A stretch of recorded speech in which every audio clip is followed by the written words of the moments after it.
प्रिय विद्यार्थियों, आज हम सांख्यिकी की दूसरी यूनिट शुरू करने जा रहे हैं जिसका नाम है आंकड़ों का संकलन, संगठन और प्रस्तुतिकरण, यानी collection, organisation and presentation of data.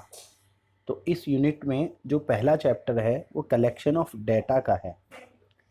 Collection of data, अब हमने पीछे पढ़ा है डेटा क्या होता है। डेटा का मतलब होता है सूचनाएं।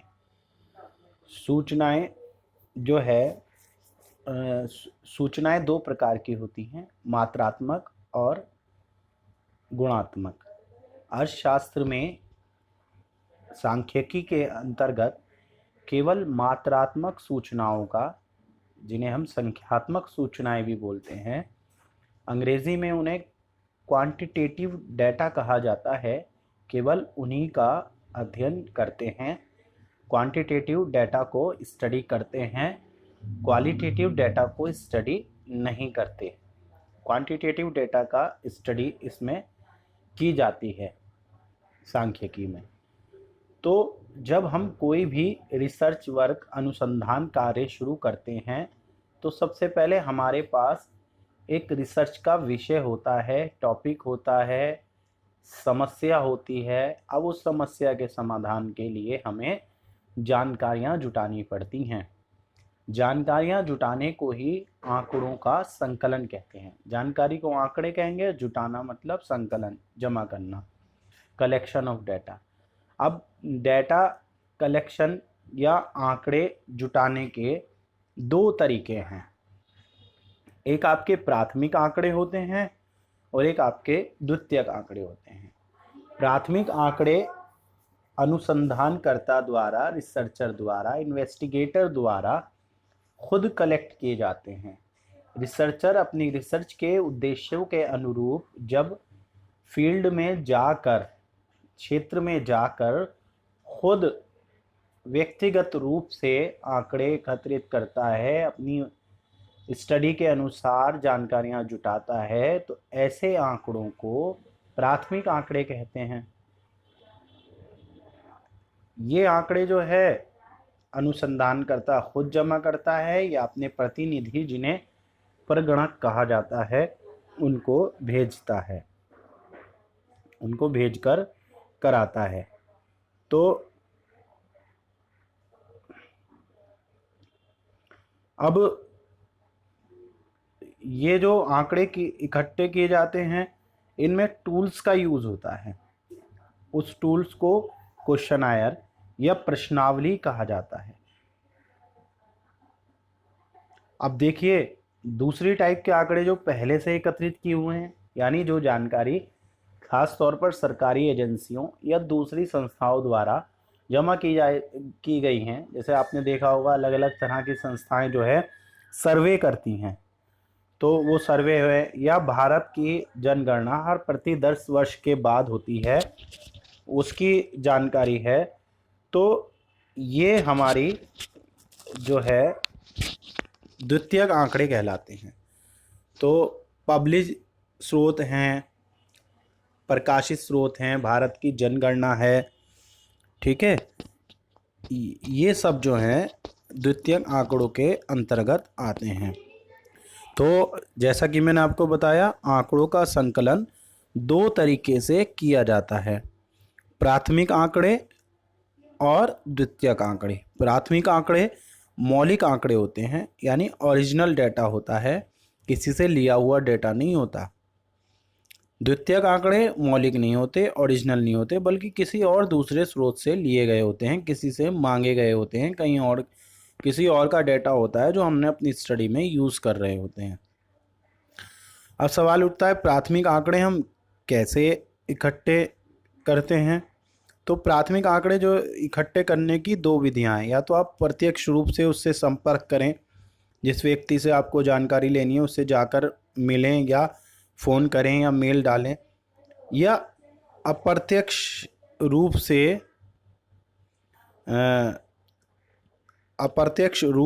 आप जो है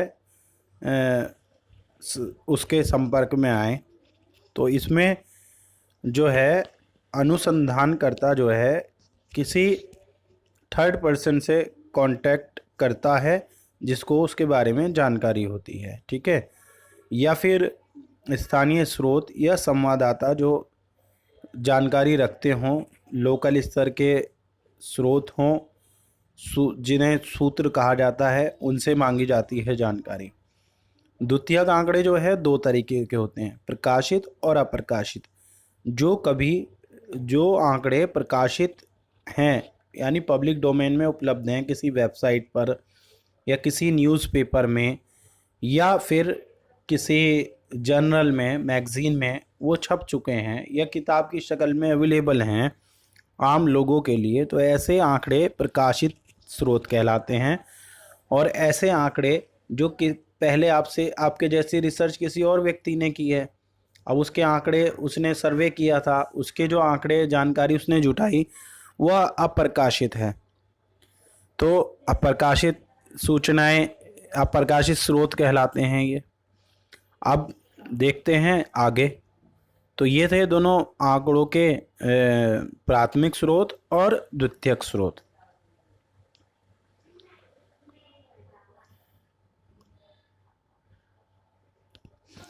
आंकड़ों का संकलन यानी ये जो है कलेक्शन ऑफ डेटा, उसका अर्थ समझाने की कोशिश यहाँ की गई है। आंकड़ा क्या है? आंकड़ा एक ऐसा साधन है जो सूचनाएं प्रदान कर समस्या को समझने में सहायक होता है।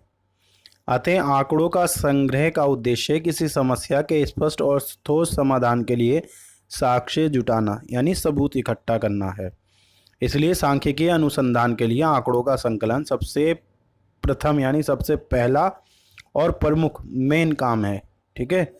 स्रोत मैं आपको बता चुका हूँ। प्राथमिक आंकड़े वह आंकड़े हैं जो पहली बार जो है शुरू से लेकर आखिर तक अनुसंधान की क्रिया में ही यूज होते हैं और विशेष रूप से अनुसंधान के उद्देश्यों के अनुरूप होते हैं, बिल्कुल नए सिरे से एकत्रित किए जाते हैं। अब इनको इकट्ठे करने की कई विधियां हैं। इसमें है प्रत्यक्ष व्यक्तिगत अनुसंधान यानी डायरेक्ट पर्सनल इन्वेस्टिगेशन। आप जाते हैं, आप सीधे बात करते हैं।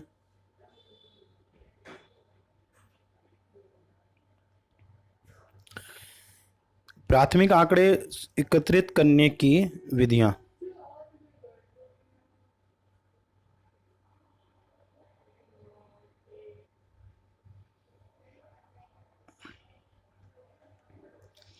प्राथमिक आंकड़े एकत्रित करने की विधियां।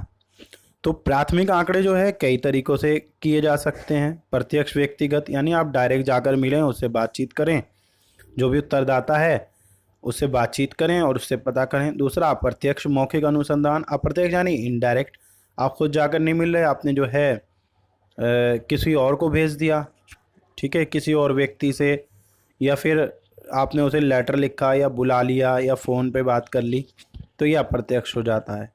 संवाददाताओं से सूचना प्राप्त यानी जो उस विषय में जानकारी रखते हैं उनसे पूछ सकते हैं हम, ठीक है। जैसे मान लो स्कूल के छात्रों के बारे में स्टडी करना चाह रहे हैं तो छात्रों के बारे में जानकारी टीचर से ली जा सकती है। छोटे बच्चों के बारे में स्टडी करना चाह रहे हैं तो पेरेंट्स से जानकारी ली जा सकती है। तो वो संवाददाता का काम करते हैं। इसके अलावा आप टेलीफोन, मोबाइल, डाक, ईमेल, इनके द्वारा या अपने प्रतिनिधि भेजकर भी जानकारी इकट्ठे करा सकते हैं। इसके बाद आते हैं द्वितीयक आंकड़े। द्वितीयक आंकड़े वह आंकड़े होते हैं जिन्हें अनुसंधानकर्ता स्वयं एकत्रित ना करके किसी अन्य अनुसंधानकर्ता द्वारा एकत्रित आंकड़ों का प्रयोग करता है। ये मैंने अभी पीछे भी बताया, जब हम अपनी रिसर्च में रिसर्च करने के लिए जानकारी चाहिए, और जब हम उसके दो रास्ते हैं जानकारी का, तो हम खुद जानकारी जमा करें या किसी और के पास पहले से ही वो जानकारी उपलब्ध है तो उस जानकारी को मांग लें, उसको यूज़ करें अपनी रिसर्च में। तो ऐसी जानकारी जो पहले किसी और रिसर्चर ने एकत्रित की थी, हम उसको यूज़ कर रहे हैं अपनी रिसर्च में, तो ऐसी जानकारी, ऐसे आंकड़े जो हैं वो द्वितीयक आंकड़े कहलाते हैं। द्वितीयक आंकड़े जो है पब्लिश्ड भी हो सकते हैं और अनपब्लिश्ड भी हो सकते हैं, और वेबसाइट वगैरह पर भी हो सकते हैं। भाई आप किसी का रेफरेंस दे सकते हैं, किसी अच्छी वेबसाइट का। अच्छा, जब हम प्राथमिक आंकड़े एकत्रित करते हैं तो हम एक क्वेश्चनायर बनाते हैं। क्वेश्चनायर को हिंदी में प्रश्नावली कहा जाता है। प्रश्नावली का मतलब होता है प्रश्नों की सूची, यानी उसमें बहुत सारे प्रश्न होते हैं। तो प्रश्नावली जो है, प्रश्नावली बनाते वक्त किस किस चीज़ों का ध्यान रखें, एक अच्छी प्रश्नावली के क्या गुण हैं जिनको हमें ध्यान में रखना है, उसको देखें हम।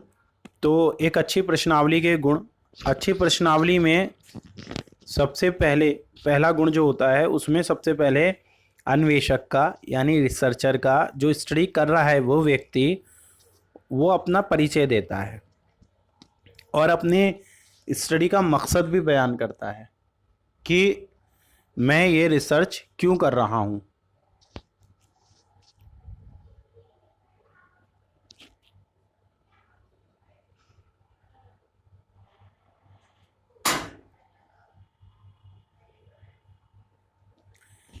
हाँ, तो हम बात कर रहे थे एक अच्छी प्रश्नावली के गुणों की। एक अच्छी प्रश्नावली में क्या क्या गुण होने चाहिए। तो एक अच्छी प्रश्नावली में अन्वेषक रिसर्चर अपना इंट्रोडक्शन देता है, अन्वेषण के उद्देश्यों का विवरण बताता है, मतलब वो रिसर्च क्यों कर रहा है, वो स्टडी क्यों कर रहा है ये भी बताता है, अपने बारे में बताता है। और इसमें जो दूसरी चीज़ आपको ध्यान में रखनी है, दूसरा गुण है प्रश्नावली बहुत लंबी ना हो।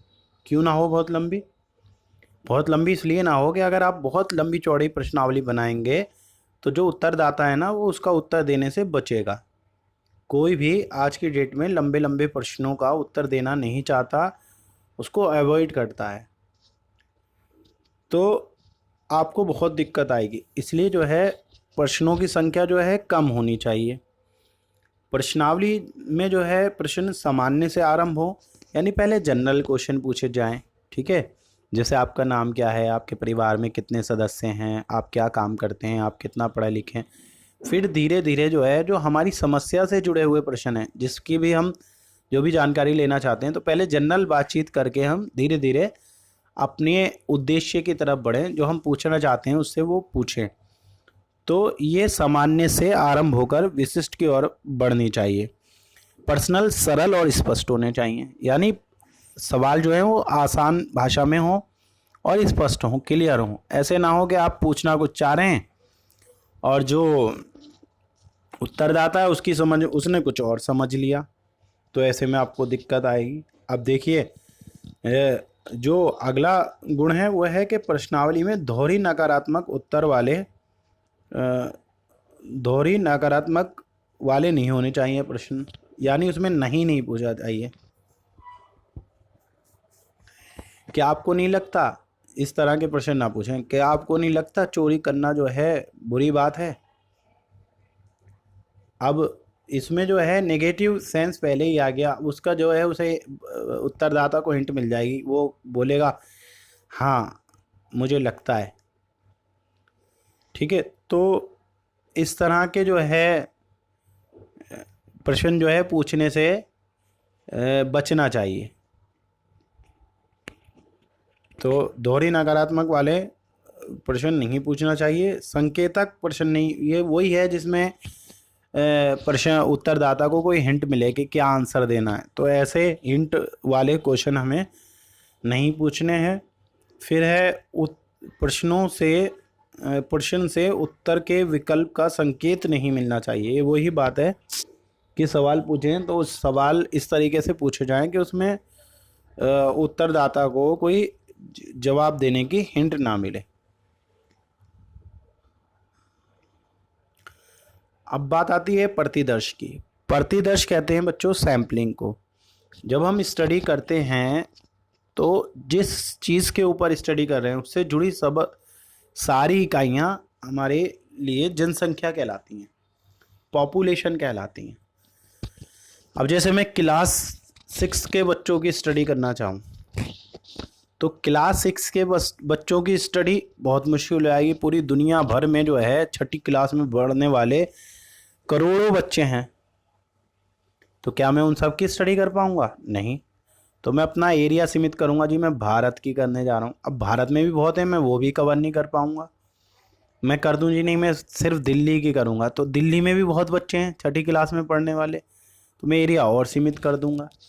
फिर मैं अपने ज़िले पे आ जाता हूँ जी। मैं शाहदरा ज़िले के बच्चों, छठी क्लास में पढ़ने वाले बच्चों की इस समस्या पर स्टडी करना चाह रहा हूँ। अब रिसर्च में आप किसको लेंगे? छठी क्लास के बच्चे। लेकिन शाहदरा ज़िले में भी छठी क्लास में बहुत बड़ी संख्या में बच्चे पढ़ते होंगे। तो शाहदरा ज़िले में जितने भी बच्चे छठी क्लास में पढ़ते हैं वो सब पॉपुलेशन हो गए, वो जनसंख्या कहलाएंगे। आपके रिसर्च के अनुसार वो जनसंख्या कहलाएंगे। अब उस पूरी जनसंख्या को तो स्टडी नहीं कर सकते आप, तो आप क्या करेंगे, उनमें से कुछ बच्चों को चुन लेंगे। तो चुने हुए बच्चे जो हैं वो कहलाते हैं प्रतिदर्श, सैंपल। फॉर एग्जाम्पल मान लीजिए पूरे डिस्ट्रिक्ट में 10,000 बच्चे हैं। 10,000 बच्चों पर जो है रिसर्च करने में, स्टडी करने में बहुत समय भी लगेगा, पैसा भी लगेगा, धन भी लगेगा, ऊर्जा भी लगेगी। तो ऐसी स्थिति में आपने सोचा कि मैं इन सब 10,000 बच्चों में से 1,000 बच्चों को चुन लूँगा। तो वो 1,000 बच्चे जो हैं वो सैंपल कहलाएंगे। क्या कहलाएंगे? सैंपल।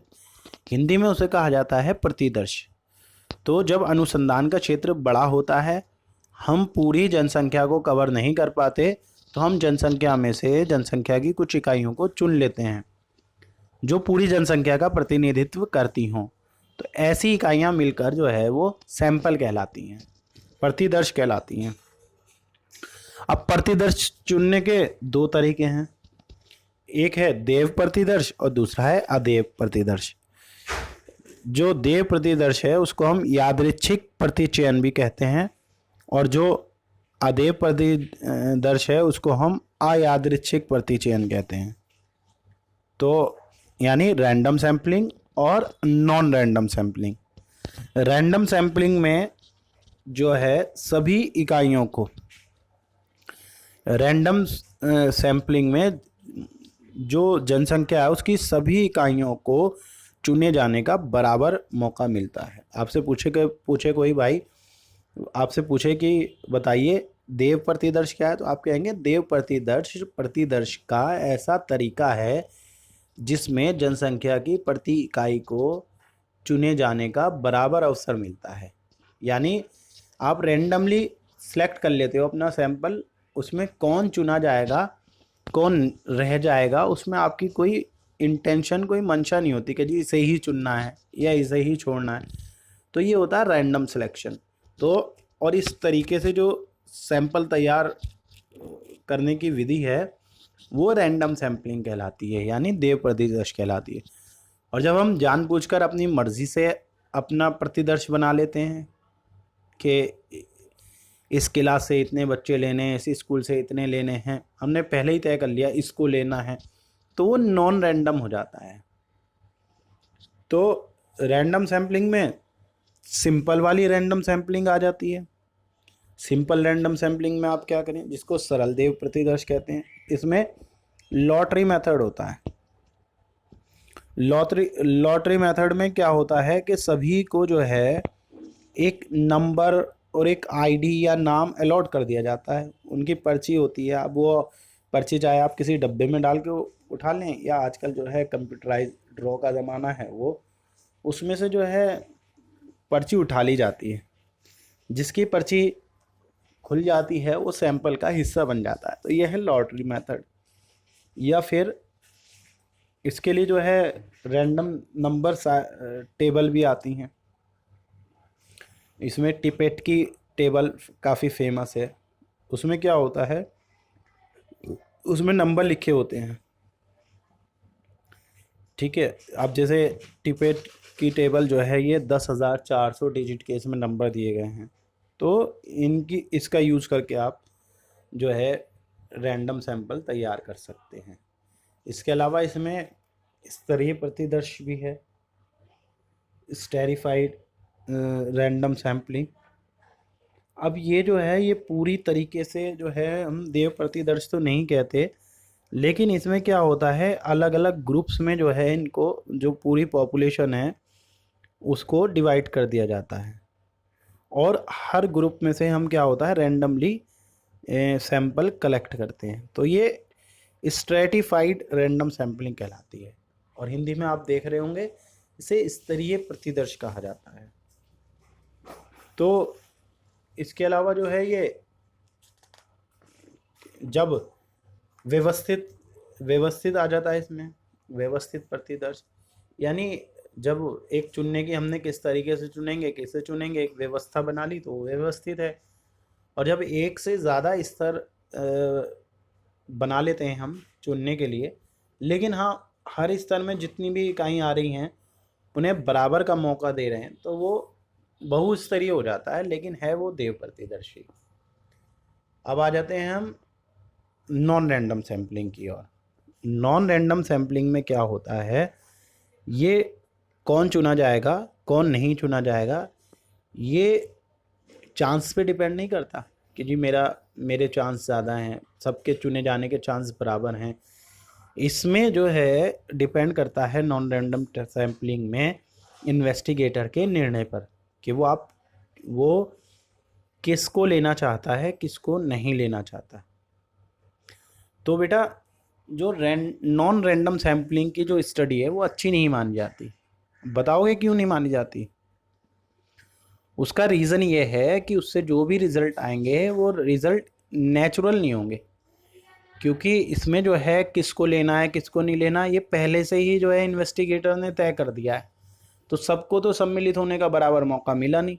तो ऐसी स्टडी, ऐसे सैंपल को जो है स्टेटिस्टिक में अवॉइड किया जाता है, रैंडम सैंपल को ही पसंद किया जाता है। तो नॉन रैंडम समझ गए, रैंडम सैंपल में सबको चुने जाने का बराबर मौका मिलता है, जबकि नॉन रैंडम सैंपल में सबको चुने जाने का बराबर मौका नहीं मिलता। डिपेंड करता है कि किसको चुना जाएगा किसको नहीं चुना जाएगा। तो इसमें जो है सबसे पहला जो है सविचार प्रतिदर्श है, यानी जजमेंट सैम्पलिंग है। जजमेंट सैम्पलिंग में जो है वही जज करता है इन्वेस्टिगेटर किसको लेना है किसको नहीं लेना और कैसे लेना है। तो ये इसके अलावा जो इसमें अभ्यंश प्रतिदर्श है, जिसको हम कोटा सैम्पलिंग कहते हैं। कोटा सैम्पलिंग भी जो है एक तरह की स्ट्रेटिफाइड सैम्पलिंग है, लेकिन इसमें क्या होता है कि इसमें इन्वेस्टिगेटर को जो है पॉपुलेशन का एक हिस्सा दे दिया जाता है, कोटा फिक्स कर दिया जाता है, और वो पहले से ही एडवांस में उस कोटे को एग्ज़ामिन करता है। अब इसमें बहुत सी कैरेक्टरिस्टिक्स हैं, जैसे उत्तर देने वाले का जो जेंडर है वो, एज, ऑक्यूपेशन, इनकम ग्रुप, इस हिसाब से जो है वो कोटा तय कर लेते हैं। और इसमें जो है ज़्यादातर जो है कोटा सैंपल जो है मार्केट सर्वे में ज़्यादा पॉपुलर हैं। तो स्ट्रेटिफाइड और डेलिब्रेट सैम्पलिंग का जो है ये एक तरह से मिक्सचर है। तो अब देखिए नेक्स्ट देखते हैं हम, कन्वीनियंस है, सुविधानुसार सैम्पलिंग। सुविधानुसार सैम्पलिंग में जो होता है, जब इन्वेस्टिगेटर सेलेक्ट करना चाहता है सैंपल को तो अपनी सुविधा को तरजीह देता है। जैसे मान लीजिए आप गांधीनगर में रहते हैं और आप छठी क्लास के बच्चों की स्टडी करना चाहते हैं, तो क्या आप मेहरौली जाना पसंद करेंगे या गांधीनगर के स्कूल में जाना पसंद करेंगे? जाहिर सी बात है आप गांधीनगर के स्कूल में ही अपनी स्टडी करना चाहेंगे। तो ये आपने जो है सुविधा को प्रीफरेंस दी। तो ऐसी मतलब सैम्पलिंग जिसमें इन्वेस्टिगेटर जो है वो अपनी सुविधा देखता है, अपनी पसंद का एरिया ले लेता है, अपनी पसंद की स्टेट ले लेता है, तो ये जो है ये कन्वीनियंस सैम्पलिंग कहलाती है। अब इसमें पॉपुलेशन के प्रति यूनिट को बराबर पार्टिसिपेट करने का मौका नहीं मिल रहा, बल्कि उनको मिल रहा जो उसके घर के आसपास रह रहे हैं। तो इसलिए ये भी नॉन रैंडम सैम्पलिंग का एक हिस्सा है। तो अब इसमें देखिएगा, इसमें एक जनगणना सर्वेक्षण भी लिया जाता है, सेंसस सर्वे। सेंसस सर्वे नाम से ही पता लग रहा है, मैंने आपको बताया था जिस टॉपिक पर, जिस विषय पर हम स्टडी कर रहे हैं उससे जुड़ी सारी इकाइयाँ वो मिलकर जो है जनगणना कहलाती है। तो जब हम सारी इकाइयों की स्टडी करेंगे तो ऐसा सर्वेक्षण जनगणना सर्वेक्षण कहलाएगा। और जब हम उनमें से किसी कुछ प्रतिनिधि इकाइयों को चुन लेंगे और उनको स्टडी करेंगे तो ऐसा जो है वो सैंपल सर्वे कहलाएगा, प्रतिदर्श सर्वेक्षण कहलाएगा।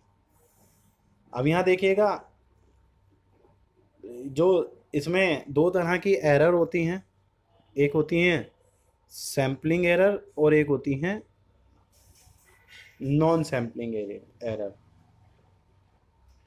अब देखिएगा सैम्पलिंग एरर क्या होती है। सैम्पलिंग एरर सैंपल के जो रिज़ल्ट आए, सैंपल का जो वैल्यू आई सैंपल की स्टडी की, उसके असेसमेंट में और पूरी जनगणना का जो वास्तविक मूल्य है उनके बीच में जो अंतर होता है उसको हम सैम्पलिंग एरर कहते हैं।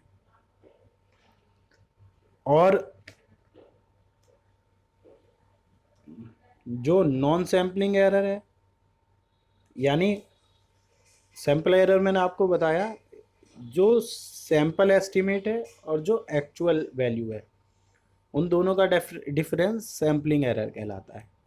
नॉन सैम्पलिंग एरर वो होती हैं कि जब जो रिसर्चर है वो स्टडी कर रहा है तो उसमें गलती हो जाती है, जैसे डेटा कलेक्शन में उसको इन गलत आपने रिकॉर्ड कर लिया, कोई सी एंट्री गलत हो गई आपसे, तो टेबल बनाने में गलती हो गई, स्टेटिस्टिकल डेटा के टेबल बनाने में हो गई, तो इस तरीके की जो गलतियां हैं जो, या कोई कैलकुलेशन में मिस्टेक हो गई, इस तरह की जो गलतियां होती हैं ये नॉन सैम्पलिंग एरर कहलाती हैं।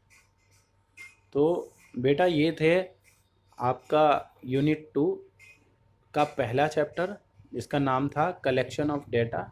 ये हमने अभी पढ़ा। मुझे उम्मीद है आपको ये समझ आया होगा। इसमें ध्यान आपने दिया होगा कि दो चीज़ें जो बिंदु प्रमुख पढ़े वो मैं दोबारा से आपको बताना चाहता हूँ। हमने इसमें जाना कि आंकड़ों का संकलन क्या है, प्राथमिक और द्वितीयक आंकड़ों के स्रोत, फिर हमने जो है सैम्पलिंग के बारे में जाना, सैम्पलिंग के प्रकारों के बारे में जाना, और लास्ट में सैम्पलिंग एरर के बारे में जाना। मुझे उम्मीद है आपको ये समझ आया होगा। और जो गृह कार्य मैंने आपको भेजा है आप मुझे वो करके जो है दिखाएं। और अगर आपको कोई भी शंका